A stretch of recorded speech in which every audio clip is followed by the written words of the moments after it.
Shalom dan selamat malam. Kita kembali berjumpa pada malam ini untuk berdoa dan merenungkan firman Tuhan sebelum kita beristirahat pada malam ini. Karena itu jemaat kekasih Tuhan, mari siapkan hati untuk diisi oleh kebenaran firman Tuhan pada malam ini. Karena itu mari berdoa. Syukur bagimu Tuhan. Kasih dan penyertaan-Mu terus kami nikmati di sepanjang hidup kami. Malam ini Bapa, kami rindu untuk disapa firman-Mu sebelum kami beristirahat malam. Bersabdalah bagi kami Tuhan. Biarlah firman-Mu ini menjadi bagian kehidupan kami.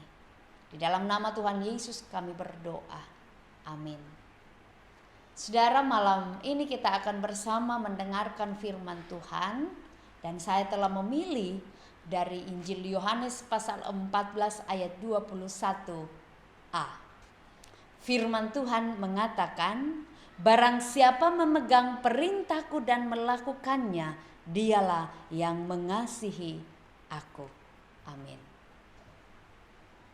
Tentu saudara akan sangat mengaminkan bahwa Tuhan itu sungguh amat baik dan sangat mengasihi kita. Namun sebaliknya saudara, pertanyaan mendasar bagi kita adalah apakah kita sudah mengasihi Tuhan ketika Tuhan kita rasakan sedemikian mengasihi kita? Banyak orang Kristen yang kemudian berpikir bahwa kalau ia sudah berdoa, ia sudah memberi persembahan, ia rajin pergi ke gereja, ia rajin membaca buku rohani, ia rajin mendengarkan renungan malam dan sebagainya, berarti ia sudah mengasihi Tuhan. Ternyata saudara, tidak. Itu semua saudara bukan bukti mutlak kalau kita mengasihi Tuhan. Bisakah kita disebut mengasihi Tuhan bila kita sendiri tidak bisa mengasihi orang lain? Itu masalahnya. Ketika hati kita dipenuhi dengan kebencian, kepahitan, dendam, sakit hati, iri, dan tidak mau mengampuni orang lain.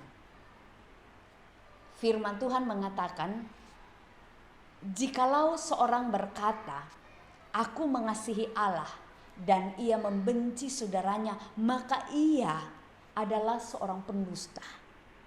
Karena barang siapa tidak mengasihi saudaranya yang dilihatnya, tidak mungkin mengasihi Allah yang tidak dilihatnya. Dan perintah ini kita terima dari Dia, bahwa barang siapa mengasihi Allah, ia harus juga mengasihi saudaranya. Itu dalam 1 Yohanes 4 ayat 20 sampai 21. Artinya apa saudara? Artinya orang Kristen hanya akan dapat mengasihi saudara-saudaranya seiman dengan benar setelah ia lebih dahulu mengasihi Tuhan dengan benar. Bahwa mustahil mengasihi Tuhan dengan benar bila masih membenci saudara seiman lainnya. Nah, saudara, ada beberapa keuntungan yang jika kita mengasihi Tuhan dengan sungguh, kita rasakan bersama dalam hidup. Yang pertama, bahwa ketika kita mengasihi Tuhan dengan sungguh, maka kita tidak hidup dalam ketakutan. Sekali lagi, kita tidak hidup dalam ketakutan. Nah, mengapa? Karena di dalam kasih tidak ada ketakutan saudara. Kasih yang sempurna melenyapkan ketakutan, sebab ketakutan mengandung hukuman, dan barang siapa takut ia tidak sempurna di dalam kasih. Nah, semakin besar kasih kita kepada Tuhan, maka semakin hilang rasa takut yang kita alami, atau rasa takut yang mungkin menyerang kita. Nah, sebaliknya semakin kita memusatkan pikiran kepada perkara-perkara duniawi kita akan sangat mudah dikuasai oleh ketakutan. Karena itu saudara, Tuhan mengingatkan kita untuk tidak takut dalam hidup, melainkan semakin percaya dan semakin mengasihi Tuhan lebih lagi dalam kehidupan kita. Dan inilah janjinya, firman-Nya mengatakan, dan kamu pun, rambut kepalamu pun terhitung semuanya. Sebab itu janganlah kamu takut, karena kamu lebih berharga daripada banyak burung pipit. Dalam Matius pasal 10 ayat 30 sampai 31 di sana dijelaskan. Nah, karena itu Tuhan menegaskan bahwa Ia sekali-kali tidak akan pernah membiarkan kita dan tidak akan pernah meninggalkan kita. Itu yang perlu kita renungkan bersama. Dan hal yang kedua adalah bahwa orang yang mengasihi Tuhan itu akan mampu mengatasi semua persoalan dalam hidupnya. Nah saudara, Tuhan berkata, kemalangan orang benar banyak, tetapi Tuhan melepaskan dia dari semuanya itu.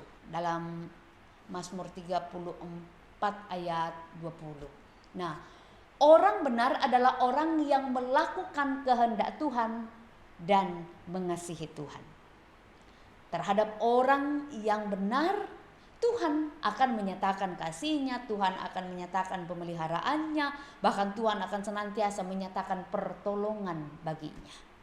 Nah karena itu saudara, camkanlah firman Tuhan ini bahwa jika Tuhan di pihak kita, kita akan tampil sebagai pemenang karena Dia turut bekerja dalam setiap perkara kehidupan yang kita alami.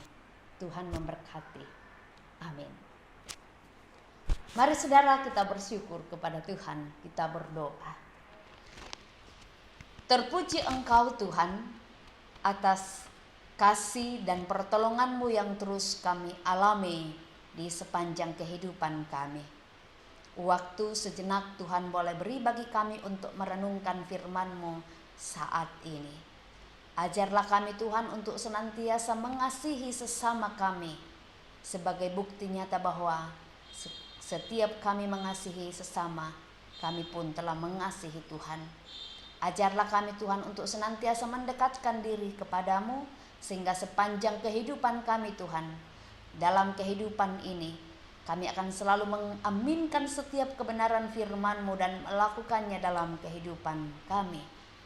Malam ini Tuhan, kami mau beristirahat pada malam ini. Tuhan tolong peliharakan kami, lindungi kami agar kami boleh beristirahat dalam perlindungan dan kasih-Mu ya Bapa. Namun sebelum kami beristirahat pada malam ini, kami berdoa untuk seluruh jemaat-Mu di Jemaat Dadi. Kami percaya Tuhan yang akan senantiasa memberkati seluruh jemaat-Mu. Biarlah jemaat-Mu akan selalu merasakan kasih dan topangan-Mu di setiap pergumulan kehidupan yang mereka alami, sehingga mereka terus mengaminkan Tuhan sungguh baik dalam kehidupan jemaat-Mu ini Tuhan. Bapa di sorga, ini doa kami.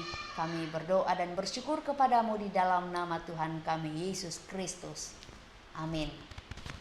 Saudara, demikian doa dan perenungan firman Tuhan yang boleh kita alami bersama pada malam ini. Tuhan memberkati sidang jemaat dalam sepanjang kehidupan saudara-saudara. Bongi melo lako kita solanasang.